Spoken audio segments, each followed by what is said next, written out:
আজ দুপুরের মেনু বলের ডিমের বড়া।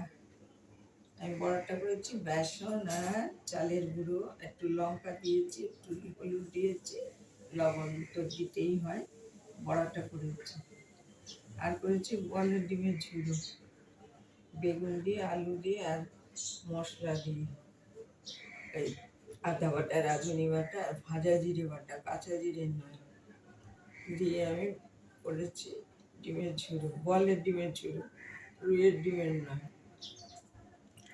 আর করেছি আজকে সব প্রিপারেশন বলের, বলের মাথার রসা, জিরে, আদা, লঙ্কা, হলুদ সব মশলা কষিয়ে, মাছটা নুন হলুদ লঙ্কা দিয়ে ভেজে মাথা, তারপরে আমি রান্না করেছি আলু দিয়ে, নামাবার আগে ভাজা জিরে, গরম মশলা। ভালো লাগলে লাইক করুন, শেয়ার করুন, কে কোথা থেকে দেখছেন কমেন্ট করুন কেমন লাগলো।